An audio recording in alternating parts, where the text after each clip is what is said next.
There is a moment in sport when you stop watching a contest and start watching something else entirely. It happens quietly, without announcement. One week you are enjoying a great run of form from a young player. The next week you realize the matches have stopped being matches. That moment arrived in tennis sometime around the middle of 2026, and if you blinked, you completely missed it. What Jannik Sinner is doing right now is not a hot streak. Hot streaks end. Players cool down, drop a set to someone they should beat, get caught on a bad day in the second round of a tournament nobody remembers. What Sinner is doing has a completely different texture to it. It feels mechanical. It feels inevitable. And honestly, the more you watch it, the more unsettling it becomes. Let us rewind slightly because to understand where we are now, you need to feel the weight of the numbers first. A win rate hovering above 90% through an entire professional season sounds like a statistic you would attach to a video game on the easiest difficulty setting. In real sport, at the absolute peak of competition, where the gap between the world number 1 and the world number 50 is measured in millimeters of racket angle and milliseconds of reaction time, that number should not exist. And yet there it is, sitting in the data like a splinter you cannot stop pressing with your thumb. But raw percentages only tell you so much. You have to zoom in on where those wins are happening to truly feel the weight of what is going on. The Masters 1000 series is the brutal heart of professional tennis. Not the Grand Slams, which carry their own mythology and pressure, but these tournaments, the ones that grind through the best 50 players in the world across a brutal week of back-to-back matches. These are the arenas where reputations are made and broken and made again. These are the places where even the greatest players in history routinely stumbled, dropped sets to unseeded opponents, wobbled through 5-game spells where nothing worked and the crowd started buzzing with possibility. Sinner is walking through these brackets without dropping a set. Think about that for a second. Not winning comfortably. Not surviving close calls with composure. Winning without surrendering a single set, across different continents, across different surfaces, across wildly different conditions and opponents and atmospheric pressures. The streak currently sits at over 20 consecutive match victories, and he just rolled into the Madrid Open final without anyone in the draw even managing to take a set off him. 20 consecutive wins sounds impressive until you layer the context underneath it. These are not wins against qualifiers or lucky losers who snuck through the draw. These are wins against players ranked inside the top 30, top 20, top 10. These are wins where the opponent arrived with a specific tactical plan designed specifically to disrupt his rhythm, and it simply did not work. The scorelines tell the story better than any highlight reel can. 6-2, 6-4. 6-3, 6-2. Clean, cold, efficient. The kind of scoreline where you check back on the match stats and realize the opponent never really had a sustained period of pressure at all.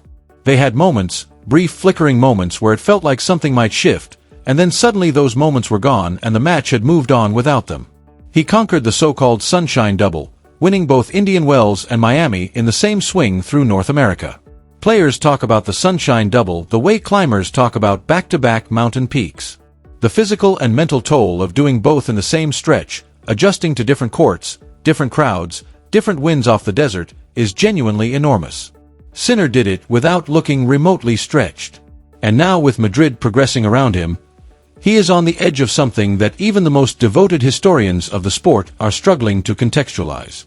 5 consecutive Masters 1000 titles, stretching from Paris in the autumn of 2025 all the way through to Madrid in the spring of 2026. 5 different cities. Multiple different surfaces. One result. When you start placing that achievement against the careers of the players who built the modern era of tennis, things get genuinely strange. Novak Djokovic, arguably the most complete tennis player who ever lived, never ran off 5 consecutive Masters titles. Rafael Nadal, the man who turned clay into his personal kingdom and redefined what physical dominance looked like in a sport, never did it either. Federer never did it. And we are not talking about players who lacked ambition or consistency. We are talking about 3 human beings who between them accumulated over 60 Grand Slam titles and reshaped the sport entirely. Sinner is doing something they never did, and he is doing it at 24 years old. That age detail deserves its own moment of stillness. At just 24, he became the youngest player in the modern era to reach 9 Masters 1000 finals. The milestone came at Madrid. Djokovic reached 9 finals at 25. Nadal at 27. Federer did not get there until he was 30. Sinner is mathematically ahead of all three of them on this specific timeline, and that fact alone should rewire how we are thinking and talking about this season. But here is the thing about statistics and historical comparisons. They are compelling, but they only answer the question of how much. They do not answer the question of how. And the how is where the story gets genuinely fascinating, and maybe a little frightening depending on your perspective. Watch a Sinner match in 2026 with fresh eyes and try to identify where his opponent should be attacking. Really try. His serve is not the biggest on tour. He is not bombing unreturnable deliveries past helpless returners the way some of the big servers do. But it is precise and varied enough that you cannot set up camp on his second ball and expect a free shot. His return of serve is quietly one of the most destructive weapons on the entire tour. He absorbs pace, redirects it deep down the middle, and immediately neutralizes the server's advantage without even needing to hit a winner. His ground strokes generate genuinely violent pace from both wings, but here is the paradox that keeps opponents awake at night. The pace he generates and the error count he produces do not match. Most players who hit with that kind of velocity spray mistakes. They trade errors for winners, accept the volatility as part of the deal. Sinner does not make that trade. He hits hard and clean simultaneously, and the combination creates a tactical problem with no obvious solution.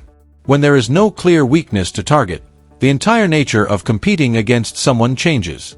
You are no longer playing your game with adjustments. You are playing a perfect version of someone else's game just to survive, and sustaining perfection across 3 sets against a player who does not need to be perfect himself, just incredibly solid, is an exercise in controlled psychological collapse. That is exactly what we are watching happen to opponents across the tour this season. They are not losing because Sinner hits one extraordinary shot that ends the match. They are losing because the pressure accumulates point by point, game by game, until the weight of it becomes unbearable. He pushes players to the back of the court with deep, heavy ball striking. He forces them onto their back foot, outside the baseline, hitting from positions where they cannot generate any real threat. And then he waits. Not passively, but actively, maintaining the pressure without overreaching, without going for the line prematurely. He keeps the vice tightening until his opponent feels the walls closing in and tries something spectacular to escape the trap, and the spectacular shot misses by a couple of inches, and the point is over, and the game goes on. Elite players have described this feeling publicly. They have used words like suffocation and claustrophobia to describe what it is like to rally with him. There is no single explosive moment that breaks you. There is a slow accumulation of certainty that nothing you try is going to be enough, and eventually your own instincts betray you because you stop trusting the process and start gambling on miracles. That description matters because it points toward something deeper than technique. The physical game is extraordinary, yes, but the reason it works so completely is because of what is happening in Sinner's head while it is unfolding. Watch his face during the most pressurized moments of a match. Find the point where he is facing a break point in the third set of a tight match, or navigating a tiebreak where every rally feels like a small death. His expression does not change. His body language does not shift. He does not pump his fist after a crucial winner or scream at his team when something goes wrong. Casual viewers sometimes read this as a lack of passion or personality, and that misreading is completely understandable but profoundly wrong. What you are actually watching is one of the rarest psychological profiles in professional sport. His nervous system simply does not process pressure the way everyone else's does. When the moment gets biggest, the most common human responses are aggression or retreat. The adrenaline surge pushes most athletes toward one or the other. They overhit out of panic, or they pull back and play tentatively hoping the opponent misses first. Sinner does a third thing that most athletes cannot access under that kind of stress. He continues doing exactly what he was already doing. The same tactical approach, the same shot selection, the same rhythm and pace and depth. A player who can execute their best tennis during a deciding tiebreak in a Grand Slam final the same way they execute it in the opening games of a first set is not operating on the same psychological spectrum as most competitors. His opponents cannot crack him emotionally because he does not offer them the emotional surface to crack. He removes the drama from the moment entirely, and when you remove drama from sport, you remove hope from the person on the other side of the net.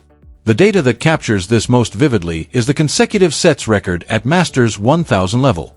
37 sets in a row, without losing a single one.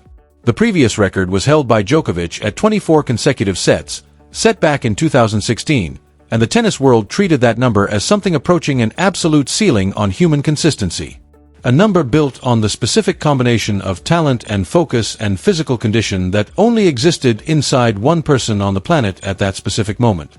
Sinner did not just edge past that record. He stretched it by more than 50%, from Paris through Indian Wells through Miami through Monte Carlo, across surfaces and conditions that should have produced at least one terrible day, one afternoon where the ball was not going in and the opponent was playing the match of their life and the set slipped away. That afternoon never came. And now as Madrid extends the streak further, the question of where it ends feels genuinely impossible to answer. The legends of the sport are not staying quiet about what they are watching. Djokovic recently described Sinner as the most complete player of the new generation and specifically highlighted his ability to maintain elite focus across exhausting tournament stretches. When the man who built his entire identity around mental toughness singles out your mental toughness as remarkable, that is not a compliment you can brush aside. Nadal added his voice, praising the speed of Sinner's development and the ease with which he transitions his game across different surfaces. These are not social media endorsements from retired players being polite. These are assessments from two of the most competitive and analytically sharp minds the sport has ever produced, and they are both saying the same thing. They are recognizing a finished product in someone who is only 24 years old. So where does this leave the rest of the tour? Carlos Alcaraz remains the most compelling potential rival, a player whose physical gifts and competitive instincts feel like they exist on a similar plane.